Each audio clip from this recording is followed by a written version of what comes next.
Y estamos entonces iniciando el módulo de introducción a la macroeconomía.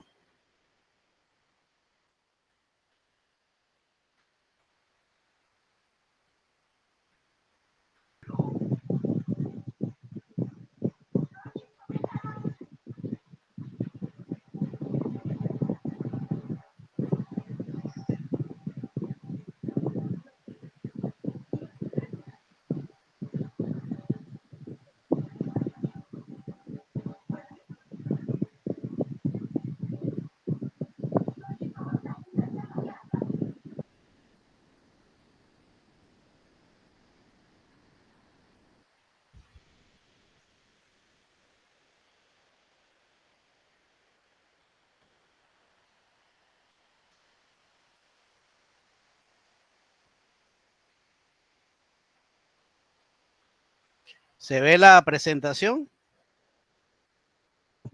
Sí, profe. Ok.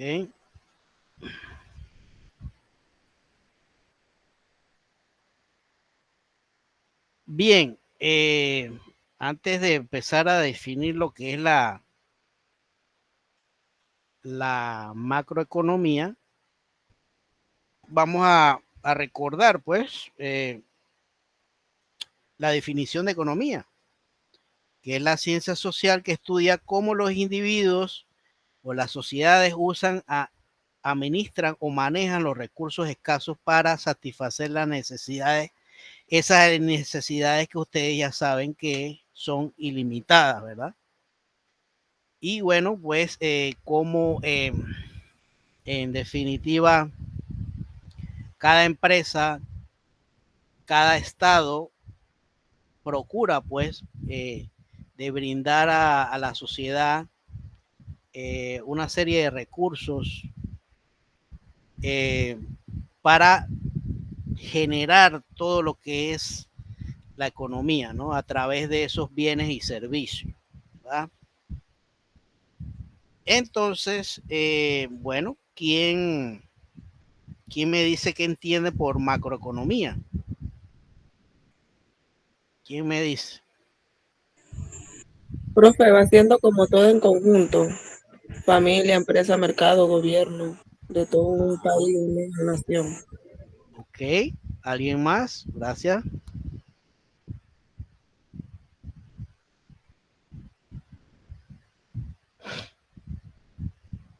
¿Alguien más? Definición de macroeconomía.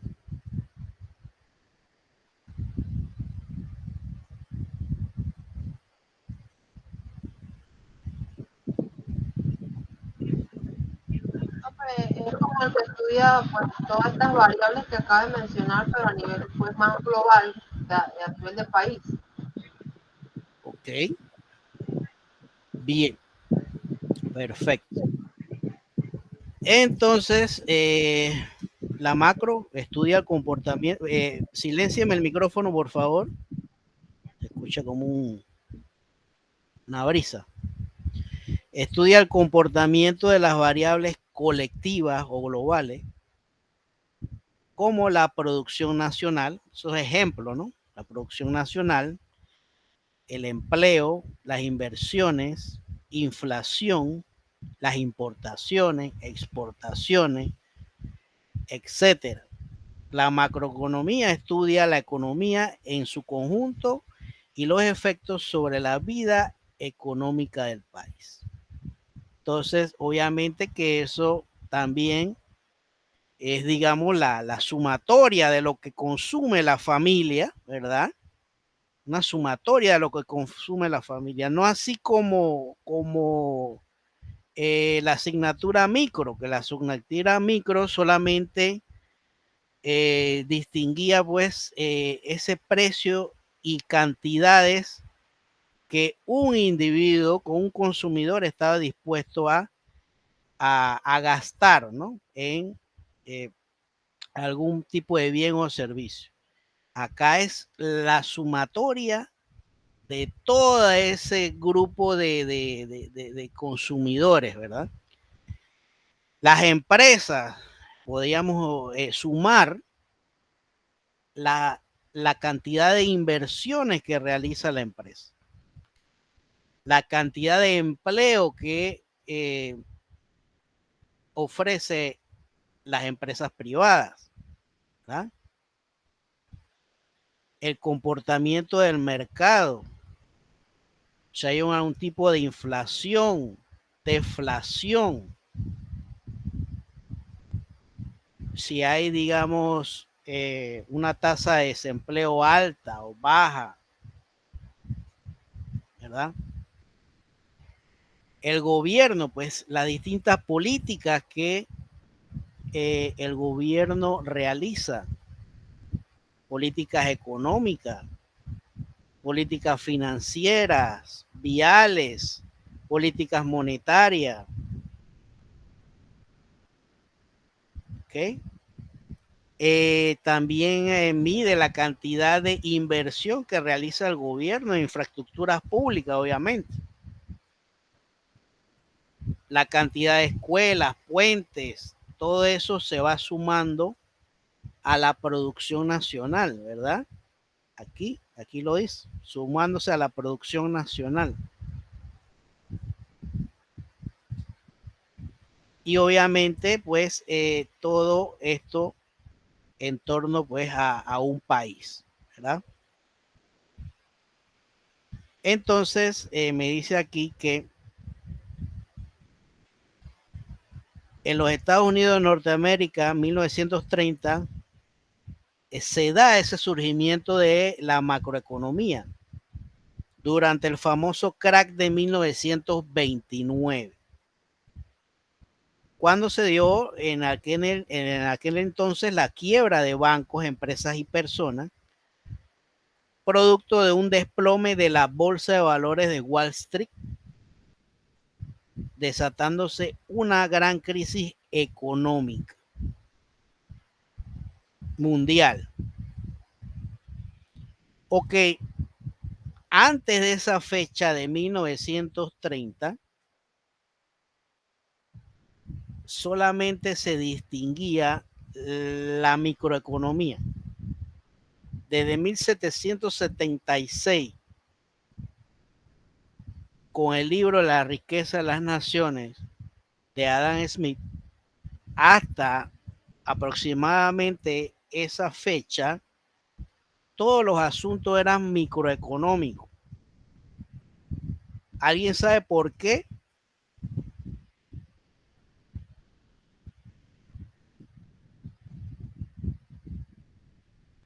¿Por qué desde 1776 hasta 1930 todos los aspectos eran microeconómicos? ¿Se acuerdan de la definición de microeconomía? ¿Nadie? Profe, ¿me escucha? Sí. Bueno, yo siento que, pues, no sé, yo había leído que porque no había quien liderara o sea, no sé cómo, había leído, pero no entendí muy bien que la macroeconomía llegó por John Maynard Keynes, algo así, pero Ajá, eso sí.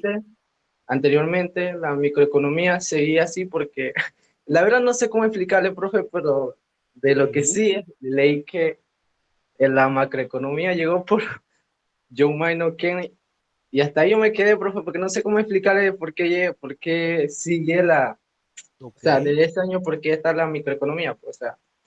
ok. Bien, sí, John Maynard Keynes es el padre de la macroeconomía, eso es correcto.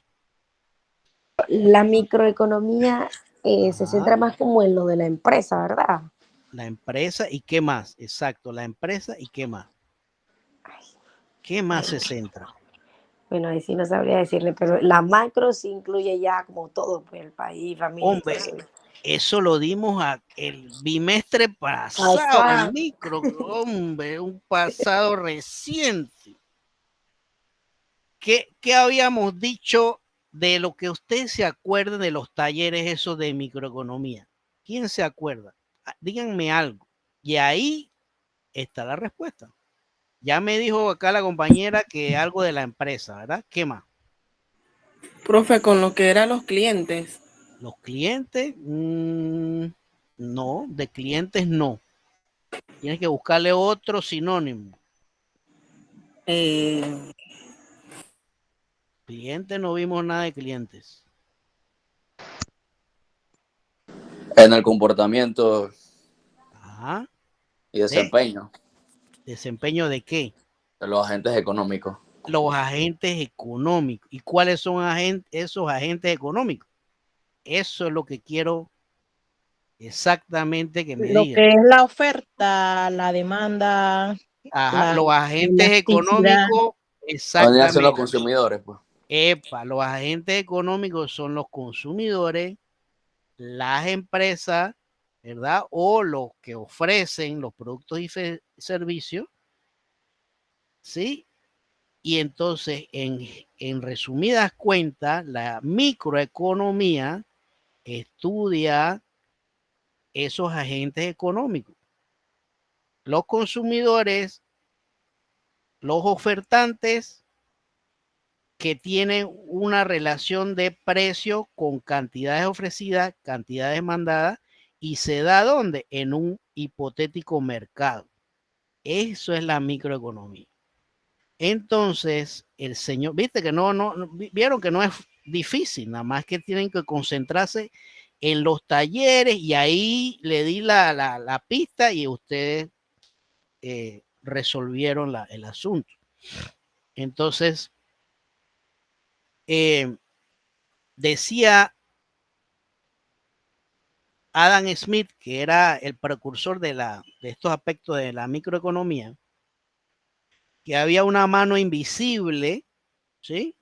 Había una mano invisible que corregía las anomalías que se daban en el mercado. Es decir, que por sí solo los altos precios de los productos y servicios en algún momento tenderían a bajar de precio por ese efecto de ese juego de la libre oferta y demanda, ¿verdad? Y en ese juego de la libre oferta y demanda no interviene el Estado. Repito, no interviene el Estado. Eso se corrige solo. Y gran parte, pues, en la actualidad, en estados capitalistas de libre mercado, eso es así. Usted va, digamos, al mercado de abastos a comprar legumbres y usted puede observar los distintos precios en los distintos puestos. Quizás allá en un puesto esté la libra de papa más cara, en el otro puesto esté más barata, o quizás sean puestos algunas combinaciones similares, ¿no? Si va a otro lado, quizás esté un poquito más barato, otro más caro, pero es el libre juego de la oferta y de la demanda. Eso es la microeconomía sin que el Estado rija o fije algún precio en especial. ¿Ok? Entonces, gracias a este suceso del crack de 1930, vino John Maynard Keynes y dijo, no es del todo cierto que la economía se va a corregir por sí sola. En algún momento debe intervenir el Estado y gracias a una fórmula que después la vamos a ver, él dice que, bueno, el Estado sí debe intervenir en situaciones como esta. Y así fue. Tuvo que intervenir el Estado para intentar levantar la economía alicaída de los Estados Unidos, producto de ese desplome de la bolsa de valores, una burbuja totalmente financiera, ¿no? Financiera. donde en aquella ocasión, me voy aquí a este triangulito que está acá, dice etapa de la posguerra, 1920, de la Primera Guerra Mundial, vino el crack y después vino la Segunda Guerra, ¿no? En este interín de 1920 al 30, finalizada la Primera Guerra Mundial, Estados Unidos se vuelve el país más poderoso.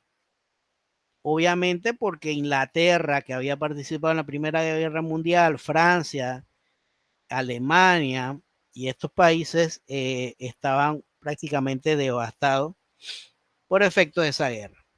Entonces Estados Unidos se vuelve el país más poderoso, tan poderoso que había mucho dinero en circulación en las calles de los Estados Unidos, mucho empleo, ¿eh? Y la gente, cuando tiene su dinerito, comienza a invertir, ¿verdad? A invertir, algunos a ahorrar y algunos en gastarse el dinero, simplemente. Pero bueno, sabes que la gente es muy tendenciosa a la moda. Y la moda en ese momento era invertir en bolsa de valores. Y en cada esquina, según cuenta la leyenda, habían puestecitos con radio, porque no había televisores, creo yo, para esa época. Los radios se escuchaba las diferentes fluctuaciones que habían de las acciones de las empresas en esa bolsa, en esa Wall Street, en esa bolsa de Nueva York. Entonces, gente sin mucho conocimiento de finanzas, por pura moda, invertían sin conocer los riesgos que esto podría acarrear. Porque cada vez que usted invierte en algo, es una posibilidad de riesgo, algunos más altos que otros, ¿cierto? Hay instrumentos financieros mucho más riesgosos que otros. Depende de la volatilidad de los precios de las acciones en este caso. Bueno, para echarle el cuento corto, la gente clase baja, media y alta también invirtieron. Algunos, digamos, la clase baja, media, algunos, digamos, no sé ni qué palabra usar, ambiciosos quizá, invirtieron hasta todos sus ahorros, hasta la casa, porque efectivamente las acciones iban subiendo de precio, lo cual beneficiaba al que compraba una acción. Pero una burbuja, cuando dice una burbuja financiera, es que el juego de estas inversiones es que para mantener un balance usted hay que comprar, vender, comprar, vender, comprar, vender, ¿verdad? Para mantener un nivel. Es decir, oferta, demanda, oferta, demanda, oferta, demanda. ¿Sí? Así mismo como vimos en lo que es la ley de oferta y demanda, ¿verdad? Que ante un elevado precio, ¿no? De los bienes, el consumidor podía castigar y decidir no comprar o comprar en menos cantidades para que ese exceso de oferta comenzara a disminuir y se nivelaran los precios. Debería ser así ese juego en la bolsa de valores. Pero bueno, la gente se engolosinó, como iba subiendo bastante cada vez, y hasta que la burbuja estalló, la burbuja financiera estalló, y bueno, las acciones cayeron en picada, pero cuando le digo en picada fueron, digamos, 30% del valor del precio original, y así fueron disminuyendo el precio de las acciones cada día en una semana más o menos, empezando por un jueves negro, pero también hay un viernes negro que dicen. Y obviamente las personas que invirtieron no pudieron vender sus acciones, y si las lograban vender, la iban a vender a un precio menor al que las consiguieron. Es decir, que iban a perder a pérdida. Obviamente, una persona de clase media y baja no es lo mismo que una de clase alta. La de clase alta, pues de repente, bueno, perdió su inversión y tenemos otro respaldo financiero y no pasa nada. Pero a los de media y clase baja sí se arruinaron. Por ahí, tanto es así que se ve en las fotos de aquella época unas denominadas Howard Village. Howard, porque era el presidente Howard de ese entonces, el presidente que le tocó esta situación. Y las villas de Howard eran una especie de villas, pero hecha de cartón, en pleno Nueva York, que la gente había perdido sus casas. Y eso obviamente, esa crisis se extendió a nivel mundial, porque los grandes bancos de Estados Unidos se fueron a quiebra, las grandes acciones también se fueron a la quiebra, grandes empresas. Entonces, volviendo al tema, pues Keynes pues logra identificar la raíz del problema y le da una solución con una fórmula que por ahí estaremos viendo más adelante. Entonces, Keynes propuso soluciones concretas a los problemas económicos de un capitalismo de posguerra que estaba sumido en la depresión económica y un desempleo generalizado. Obviamente, pues las empresas pues que fueron a la quiebra no podían emplear a nadie, ¿no? Obviamente. Y esto es lo que habíamos dicho de Adam Smith, pues que actuar libremente a los comerciantes, industriales y bancos en el mercado tendía a corregir el equilibrio. Según el liberalismo, la producción de bienes y servicios y el mercado laboral se regulan por el libre juego de oferta y demanda, sin necesidad que intervenga el Estado. Pero obviamente eso es refutado por este señor Keynes, que en algún momento obviamente el Estado tiene que intervenir, ¿sí? Así nace entonces la macroeconomía, por ahí a lo aproximadamente en 1930. Aquí está el señor Keynes. Decía que el mercado no se sostenía por sí mismo, sino que necesitaba la intervención del Estado, y este debe proponer fomento del trabajo, ¿ok? A través de algún tipo de construcción, por ejemplo, una escuela, un puente, la cinta costera 1, el metro de Panamá. Todo eso son inversiones del Estado, y obviamente hubo empleomanía en esos momentos y todavía quedan empleos, ¿verdad? Para, digamos, darle mantenimiento a esas áreas o esas infraestructuras hechas por el gobierno.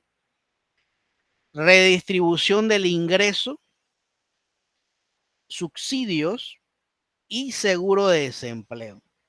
Aquí esta partecita de subsidio, ya saben quién la inventó, ¿no? Este señor que está aquí, que, bueno, hay algunos subsidios que son más productivos que otros. ¿sí? Hay algunos subsidios que obviamente no producen nada y no generan o no mueven dinero a la economía. Y seguro de desempleo, que eso aplica más bien a los Estados Unidos. Acá en Panamá todavía no sé si había una ley que iban a aplicar sobre eso, pero no sé en qué ha quedado. El libre juego de la oferta y demanda no produce por sí solo el pleno empleo. Eso es lo que dice Keynes, ¿verdad? Y el Estado debe intervenir en la política económica. Para Keynes, el nivel de empleo está regulado por la producción, y la producción está estimulada por la capacidad de compra de bienes y servicios. Es decir, que ahí los consumidores, esa sumatoria de los consumidores, pues hacen elevar lo que es la producción nacional, ¿verdad? Lo que habíamos, entre más dinero tenga la gente en sus bolsillos, en esa medida tienden a consumir más. Y eso, pues, redunda en un mayor crecimiento económico. Por ejemplo, ¿se acuerdan en pandemia, no? En 2020, que estábamos prácticamente más de la mitad de la población encerrado y la producción se vino a pique, no solamente de Panamá, sino la mayoría de los países que estaban tratando de reducir el contagio, ¿no? del coronavirus. Entonces, al no producirse empleos, al no generar un consumo, obviamente se reduce lo que es la producción. El crecimiento económico no es ya ni un crecimiento, es un decrecimiento económico. Y eso es lo que propugna Keynes, que debe mantenerse un nivel de crecimiento económico óptimo, ¿verdad? Dice acá, la creación de empleo garantiza el consumo. Es claro, ¿no? Entre una tasa de desempleo que esté baja, significa que hay mucha gente empleada y por ende, pues tiende a irle mejor económicamente, ¿no? Bien, entonces,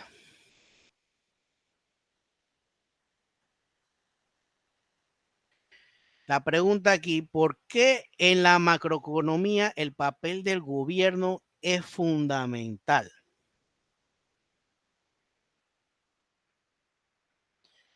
Consiste en mantener una buena política económica para conservar la estabilidad económica, evitando gastar más de lo que se recibe y realizando una adecuada distribución de los recursos.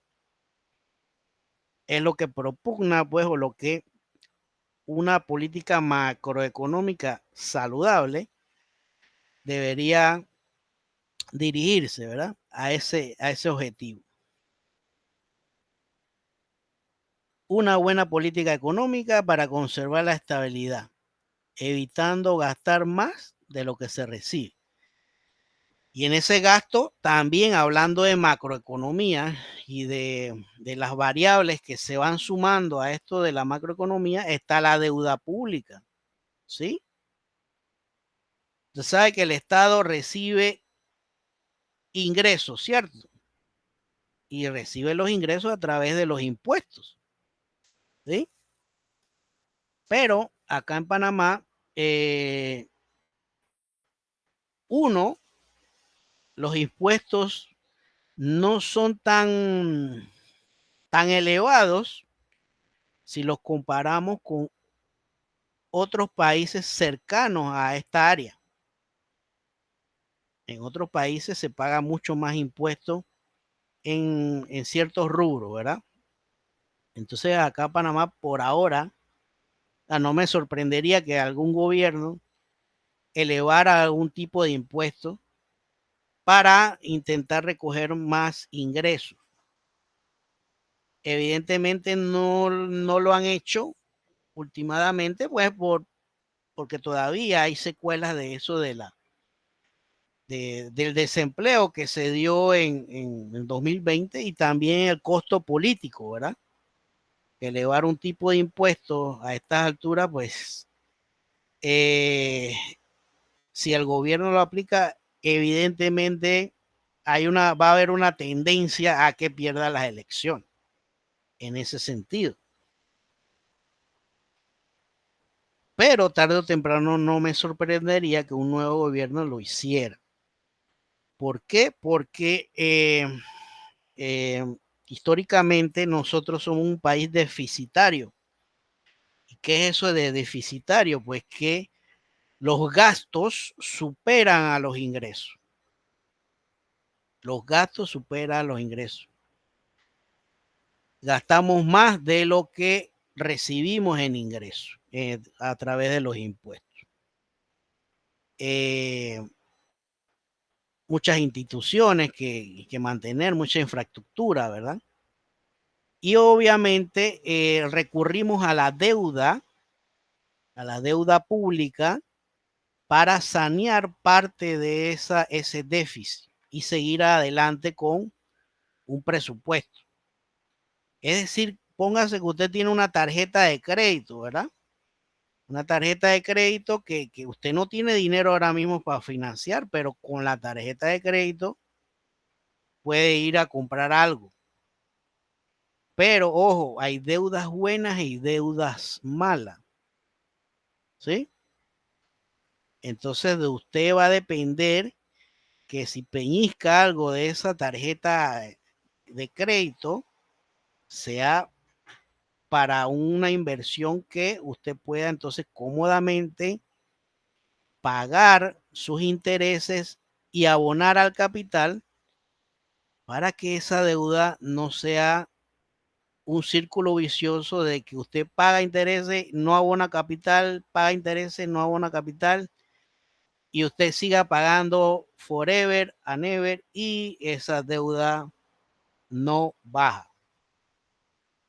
Es lo mismo que hace, digamos, el gobierno a través de emitir bonos del tesoro, por ejemplo, letras del tesoro para obtener un beneficio, un ingreso y seguir operando pues o manteniendo la economía. ¿Okay? Eso es en cuanto a lo que una estrategia, una política pues, y no solamente aquí en Panamá, en Estados Unidos, Japón, siempre también recurren a adquirir algún tipo de deuda. Empresas también, empresas privadas, empresas públicas, por ejemplo, la construcción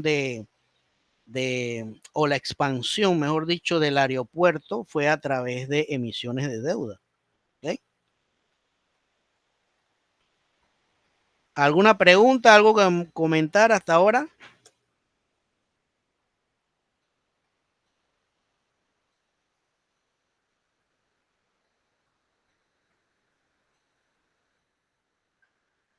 ¿Nadie?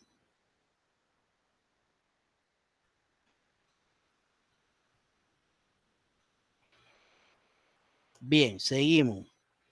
¿Cuáles son los tipos de política económica? Bueno, hay política monetaria, política fiscal, exterior y política de renta. Ok. Política monetaria es, digamos, prácticamente acá en Panamá no hay tanta política dirigida hacia la moneda, producto de que nosotros no emitimos los billetes vienen de los Estados Unidos. así que no tenemos esa maquinita para imprimir billetes, ¿verdad?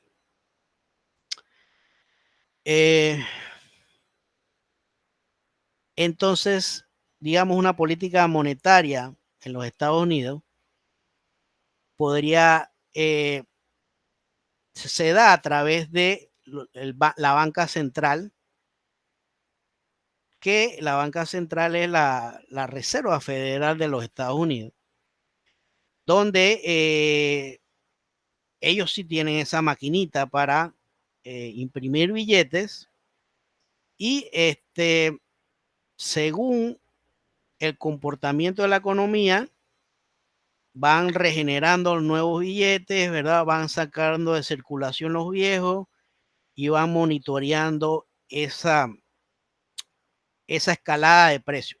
Ok, no es que yo tenga esas grandes impresiones de billetes y yo pueda emitir la cantidad de billetes que me dé la gana. No.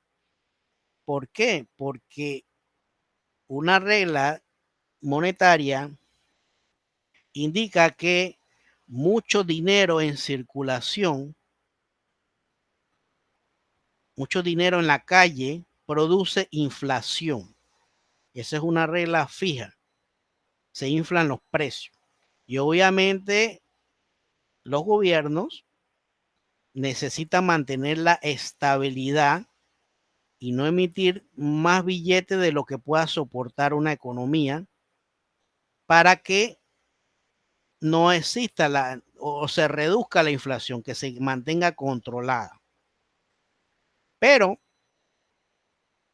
por ejemplo, en estos momentos en los Estados Unidos, hace un año atrás, se introdujo mucho dinero en las calles, producto de que había una tasa de desempleo baja, mucho empleo, mucho dinero, mucho consumo, ¿sí? Entonces comenzaron a inflarse los precios hasta llegar a una inflación de 6% por ahí, ¿verdad? Y una política monetaria para detener la inflación es aumentar la tasa de intereses que la fija la Federación, la Fed, ¿no? Que es la Reserva Federal de los Estados Unidos, eleva la tasa de interés y al elevar la tasa de interés, entonces se encarecen los préstamos, ¿sí? Se encarecen los préstamos y la gente, ¿qué le digo? Se abstiene de invertir porque ya tiene menos dinero en su bolsillo. Y al tener menos dinero en el bolsillo, se comienza a consumir menos y por ende la inflación debe de bajar. Y así mismo está bajando hasta llegar a un nivel de, creo que fueron 3.9%, de 6 a 3.9% está en la inflación en los Estados Unidos. Y eso son políticas monetarias que siempre están vigentes, no solamente en Estados Unidos, sino en los países que tienen un tipo de banca central.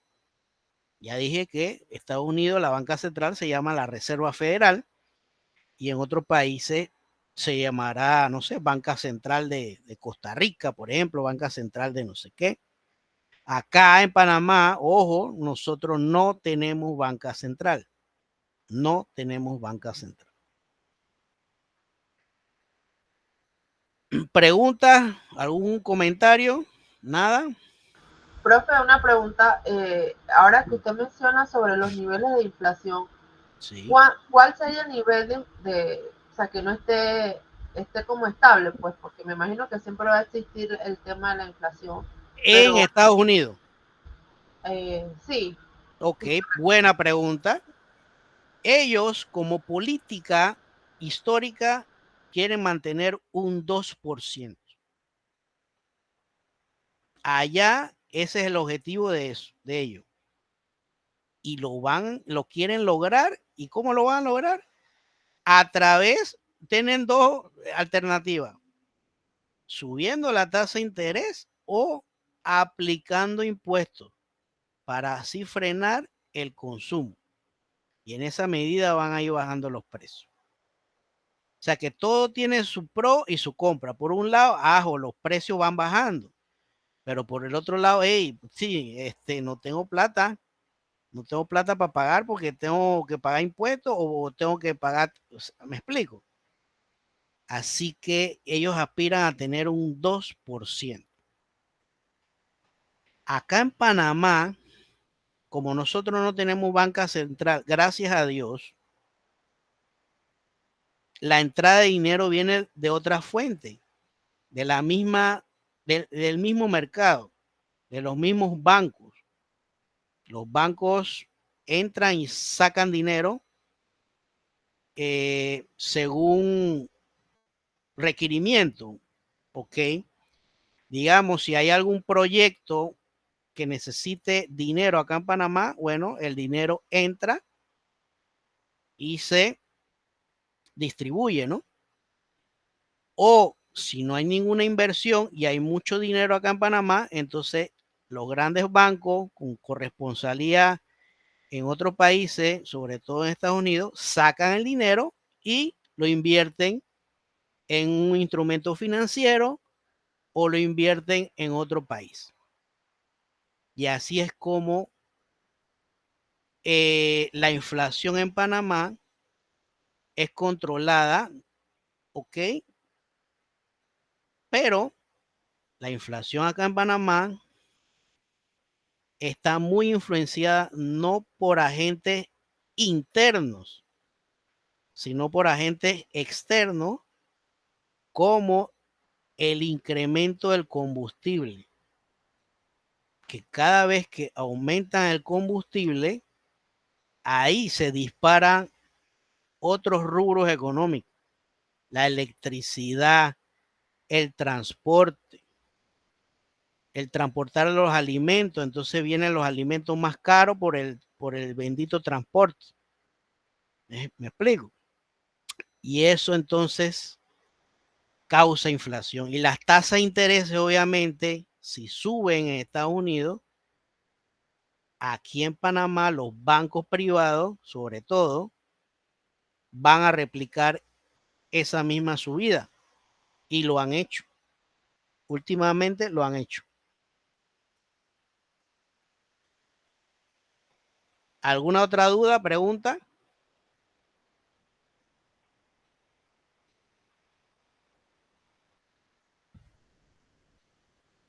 Política fiscal, pues tiene que ver con lo que está el fisco, ¿no? Ya sea aumentar los impuestos o disminuir los impuestos. Otorgar subsidios o retirar subsidios.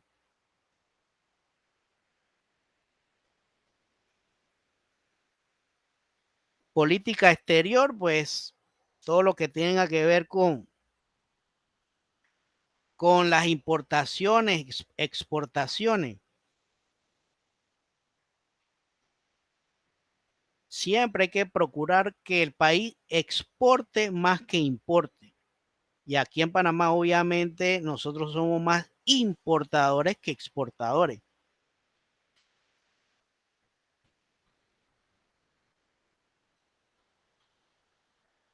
Claro, porque no fabricamos muchas cosas, no fabricamos automóviles, no fabricamos tecnología, ¿verdad? Otros países grandes sí lo hacen. No tenemos tantas grandes fábricas. El mercado es muy pequeño, 4 millones de habitantes.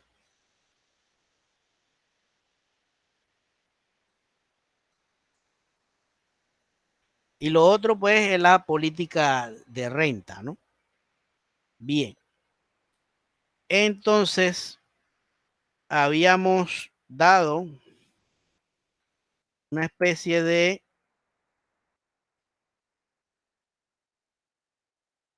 glosario, ok, y el glosario por el Producto Interno Bruto es un indicador económico que refleja el valor monetario de todos los bienes y servicios finales producidos por un territorio en un determinado periodo de tiempo.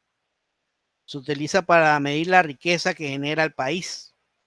Y esto es prácticamente la sumatoria de todo lo que se compró, ¿verdad?, dentro de este territorio nacional por un determinado tiempo, que es un año.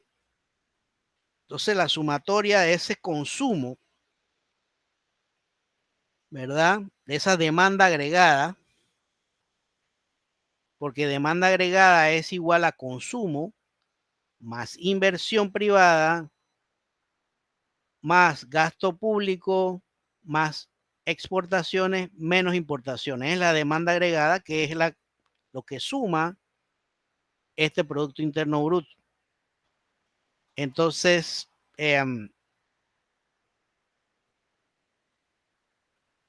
siempre hay unas, digamos, en el 2020, el PIB, Producto Interno Bruto, terminó en menos 18%, porque se compara con el año anterior.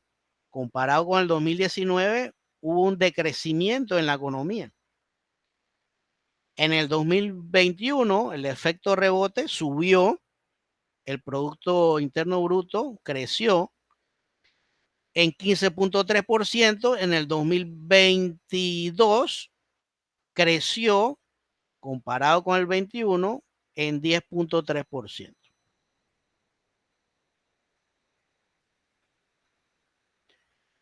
El Producto Interno Bruto per cápita, ingreso per cápita o renta per cápita es un indicador económico que mide la relación existente entre el nivel de renta de un país y su población.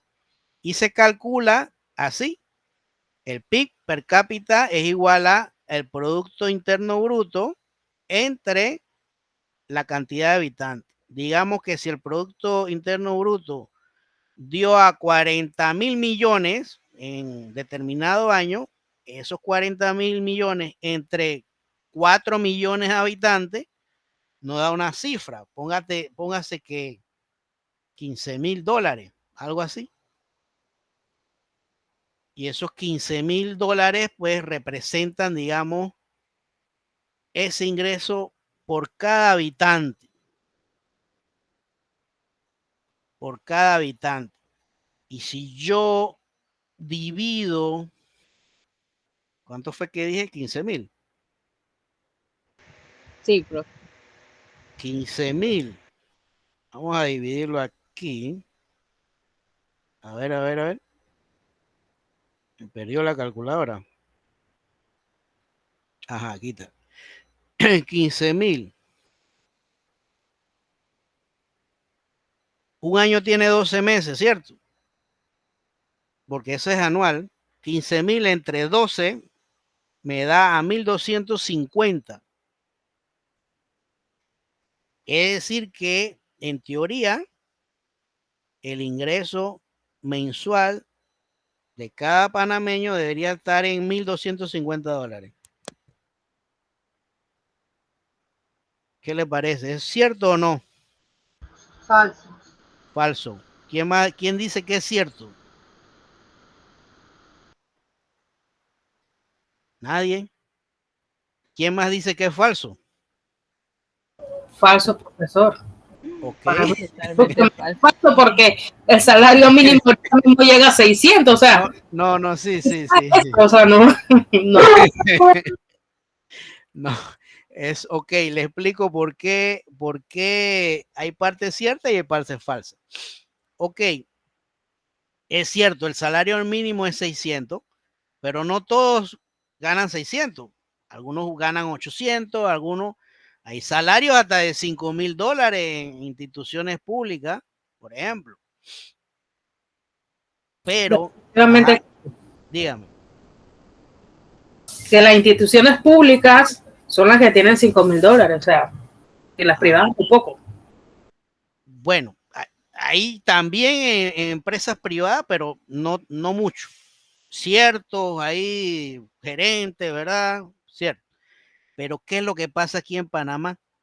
La cifra es real, pero aquí, ¿qué pasa aquí en Panamá? Y ahí es donde está el problema, que esto está sumando, incluyen a la gente rica, ¿cierto? A la gente rica.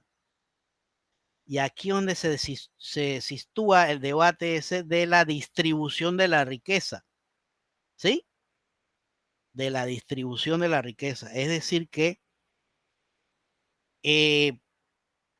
pocas personas concentran el 20% de la riqueza. La ley de Pareto, ¿no? El 80-20, no sé si han escuchado hablar de eso. Pocas personas, y eso no es aquí en Panamá, en todos los países, pocas personas concentran el 20% de la riqueza del país. Y el 80% restante de la persona concentran el 20% de los salarios, de los bajos salarios. Y aquí es donde se da esa mala distribución de la riqueza.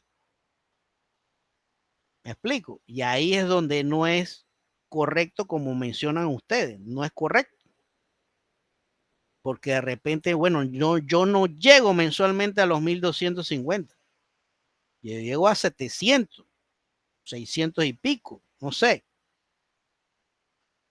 800. Pero aquí se está sumando esos 20% que tienen el billetal. ¿Me explico? Y ahí es donde está el detalle.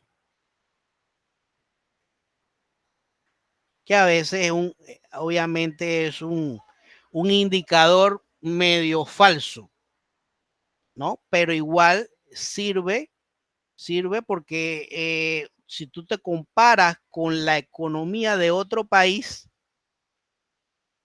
Nicaragua, Colombia, cercanos acá, ¿no?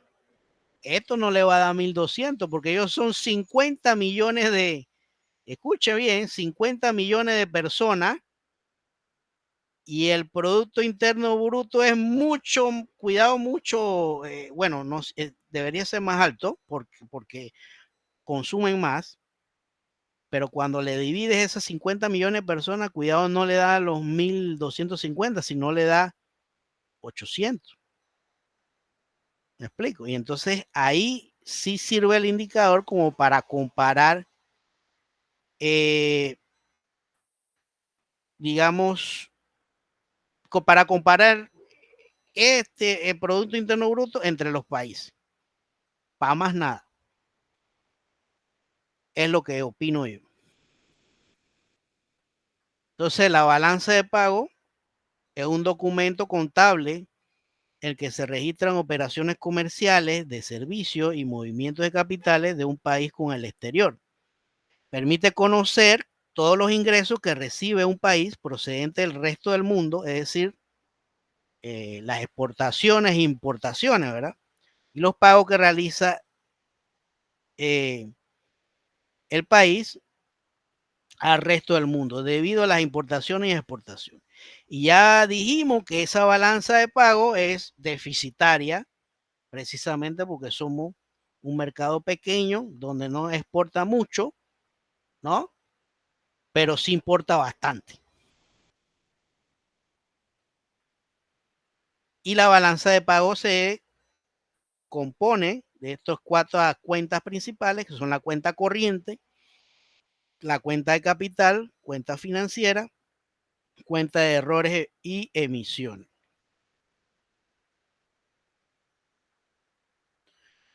También en el glosario había una definición de ciclo económico y ven cómo va esta subida y bajada. Esto es representativo pues de un Producto Interno Bruto, ¿verdad?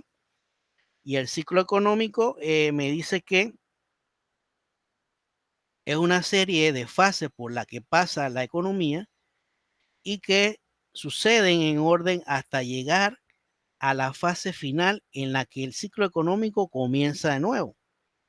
Y esto sí es bastante apegado a la realidad cuando se da una recuperación económica, ¿no?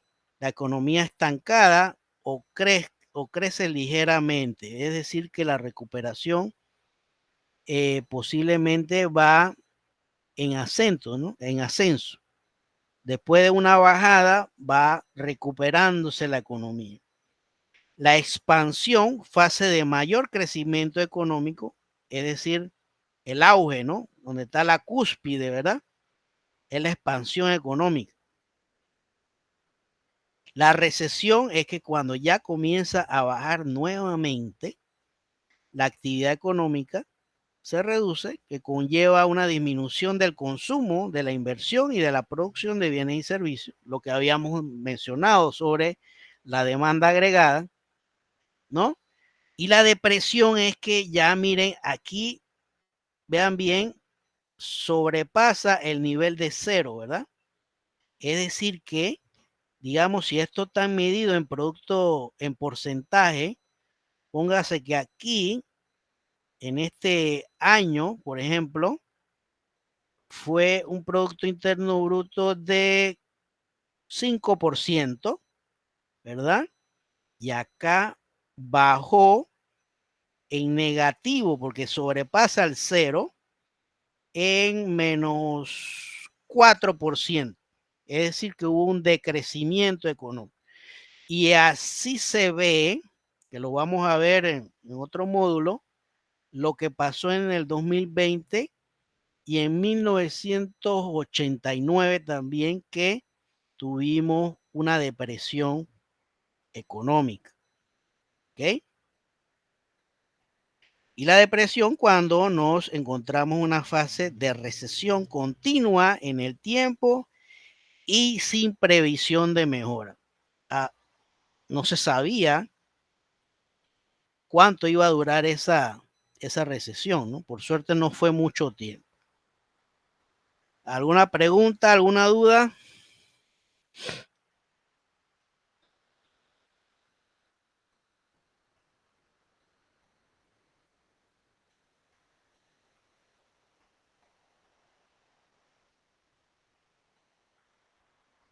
Ok.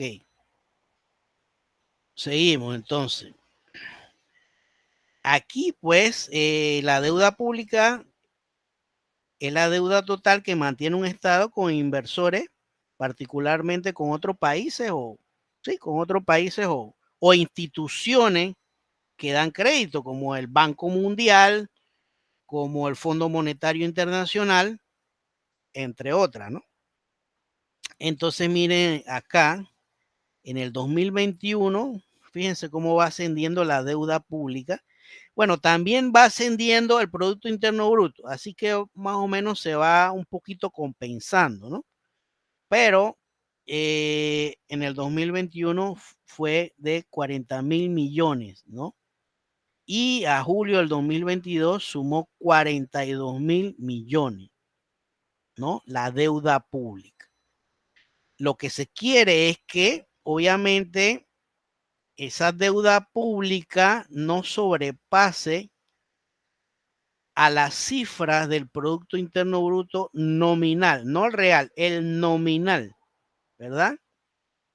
Entonces, bueno, por suerte no estamos, creo que la cifra del Producto Interno Bruto nominal está en 73.000 millones, 70.000 más o menos para redondear, y hay una diferencia, ¿no? Digamos que la deuda entonces, en términos relativos, podría ser como un 48% aproximadamente, un 50%.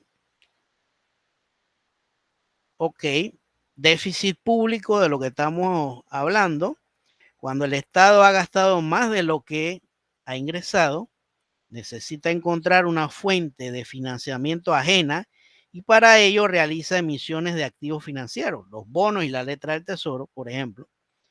Lo más común es que un Estado financie un déficit mediante emisiones de títulos de deuda, aquí está, letras y bonos y obligaciones. Entonces aquí miren, esta línea son los gastos, ¿verdad? Y la otra línea, la más clarita, son los ingresos. Obviamente los ingresos en el 2020 se fueron a pique, pero los gastos prácticamente siguieron su curso normal, ¿no? ¿Sí? Así que imagínense, esto es lo que les digo yo que somos deficitarios por esa parte, ¿no? 15.000 millones de gastos y en ese 2021 contra ingresos por 11.000, es decir que hay un déficit de prácticamente 4.000 millones de dólares por ahí, más o menos.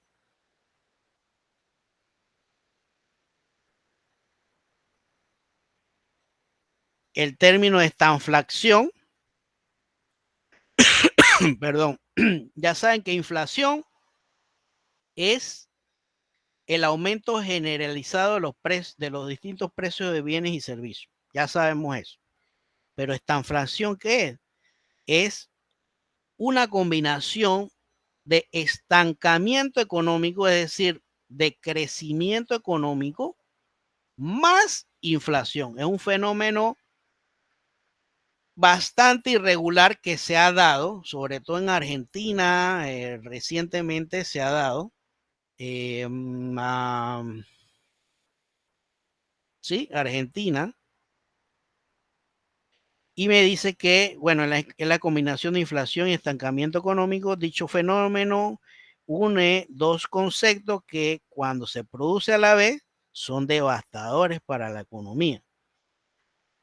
Hasta mediados de los 70, estos graves inconvenientes macros, estancamiento e inflación, se veían incompatibles entre sí. Eso lo decía Keynes, porque Keynes decía, bueno, si hay inflación, bueno, vamos a bajar la demanda agregada.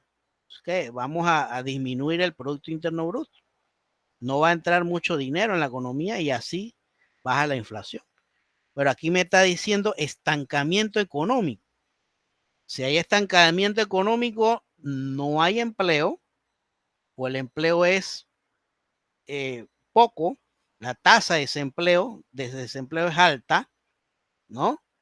Entonces, no debería haber inflación. Como el caso de, ¿se acuerdan en el 2020, ¿no? Que estábamos la mayoría encerrados, pero los productos de los bienes y servicios estaban baratos. El combustible estaba barato.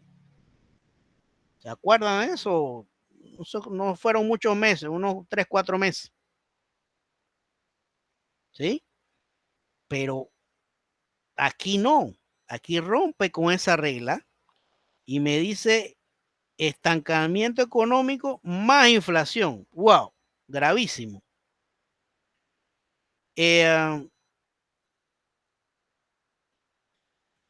Dice que la estanflación, dice Paul Samuelson, que la estanflación es un fenómeno típico de las economías mixtas, debido a factores diversos donde la sociedad generan mecanismos institucionales como subsidios de desempleo, salarios mínimos, segmentación del mercado laboral, entre otros, que hacen que la economía reaccione de forma distinta a la teoría. La teoría esa de que no debe coexistir la inflación con estancamiento económico. Lo que dice Keynes, ¿no? No debería existir, pero sí se ha dado el fenómeno. No tan recurrente, pero sí se ha dado. Y la curva de Phillips me dice que es un principio de la teoría económica que establece una relación inversa, contraria, entre la inflación y el desempleo de un país. Obviamente me dice aquí la inflación, ¿verdad? La inflación y por acá la tasa de desempleo, ¿verdad? Es decir que cuando la inflación sube, ¿no? La tasa de desempleo baja, porque es una relación inversa. ¿Y por qué baja esa tasa de desempleo? Porque obviamente hay dinero en la calle, que es la que estoy diciendo que causa la inflación. ¿Estamos de acuerdo? ¿Alguna pregunta? o algo, no sé, algún comentario.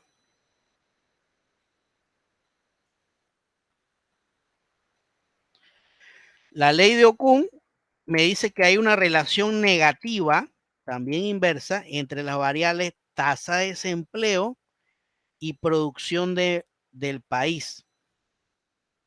Es decir, que a mayor producción, la tasa de desempleo baja, evidentemente, porque la gente tiene más empleo. Es un concepto definido por el economista Arthur Okun.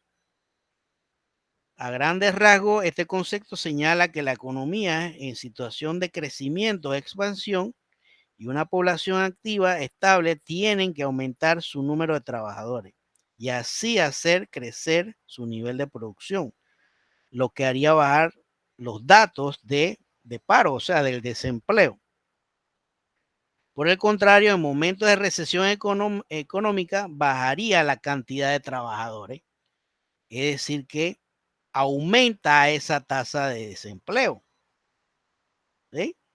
Es un jueguito de palabras, pero y aquí es la relación inversa que se da en este gráfico de dispersión, ¿verdad? Que lo que me dice que cuando el crecimiento económico sube, pues entonces dejé de compartir, ¿verdad? Oprimí aquí esto. A ver.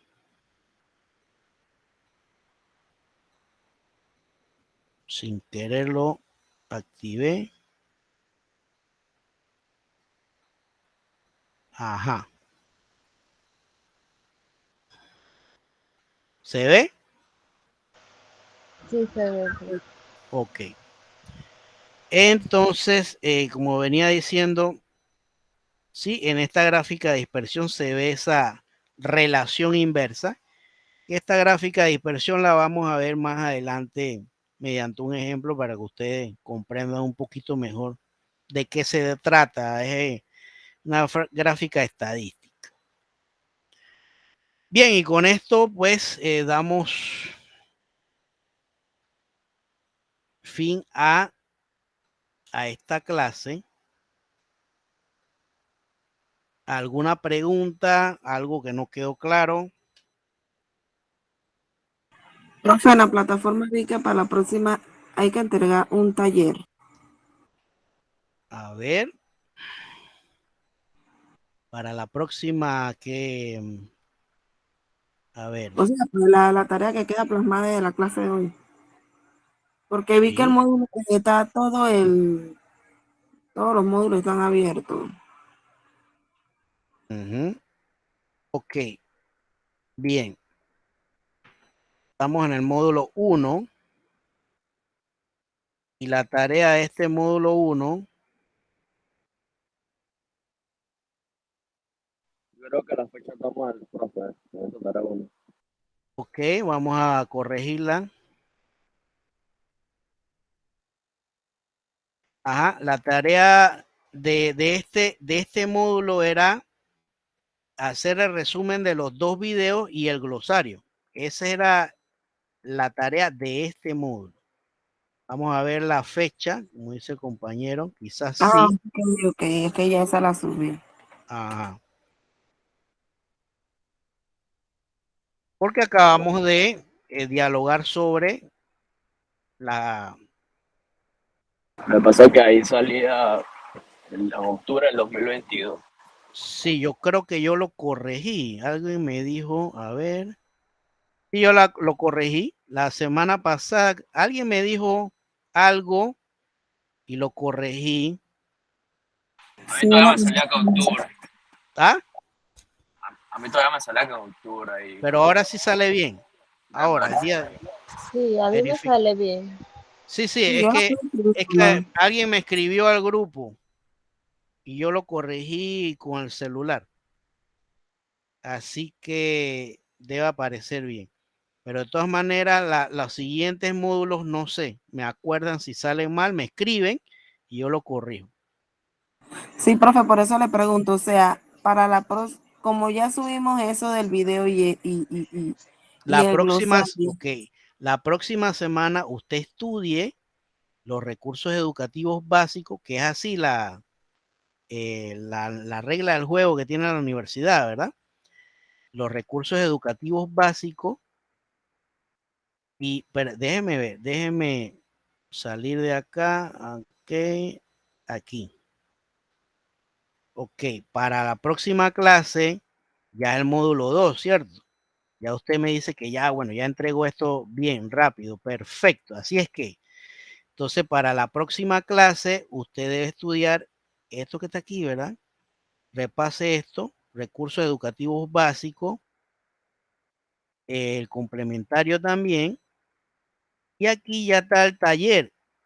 Si quiere adelantarlo, Que preguntaba porque vi el taller, pero como vi la clase que estaba dando ahorita, yo dije, pero no dice nada sobre el taller, por eso que me quedé. exacto, es que todavía no hemos avanzado a ese módulo.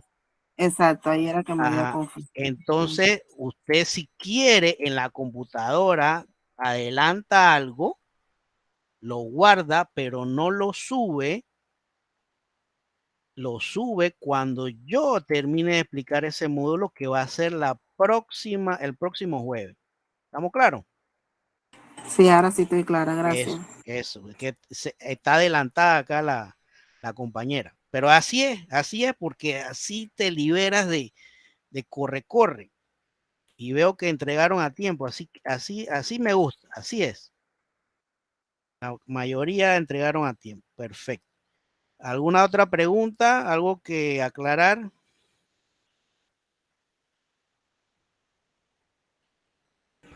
Bueno, la persona por el momento no. Ok, hay alguien que me escribió, no sé si está en pantalla, está por acá. A ver.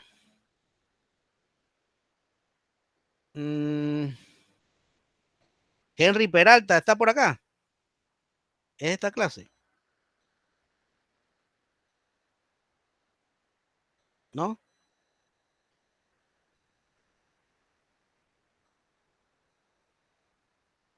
No es esta clase, ¿verdad? Ok. La clase pasada habíamos asignado grupos para el proyecto integrador, el proyecto final. Y había, si no me equivoco, Catherine Cedeño estaba sola en un grupo. ¿Alguien no tiene grupo? Sí, profesor, yo estoy sola en el grupo. Ajá. ¿Alguien no tiene grupo? Encienda el micrófono. Yo, profesor, Emilia Jiménez. Bueno, entonces Emilia estará en el grupo de balanza de pago con Catherine. ¿Será? Profe, yo no tengo grupo.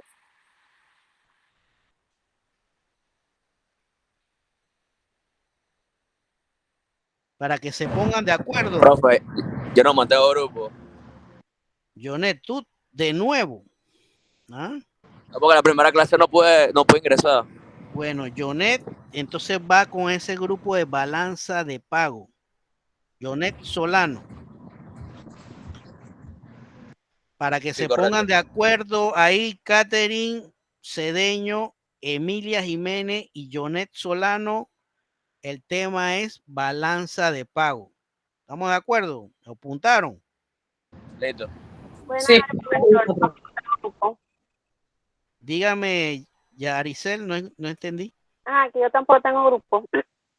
Bueno, se incluye también en ese grupo Yaricel Peña, ¿no? profesor, consulta, ¿de cuántos integrantes es el grupo? 4, ya están los 4. ¿Por qué? Listo, gracias. No, quería saber de cuántos integrantes, como era sola, quería saber cuánto, ya Bueno, estamos, pero listo. yo le prometí que eso no iba a ser así que ahí están los 3 compañeros restantes. Vuelvo y repito, tema, balanza de pago, conformado por Catherine Cedeño, Emilia Jiménez, Jonet Solano y Yaricel Peña. Ahí escríbanse o escriban al grupo y pónganse de acuerdo. ¿Ya todos tienen grupo?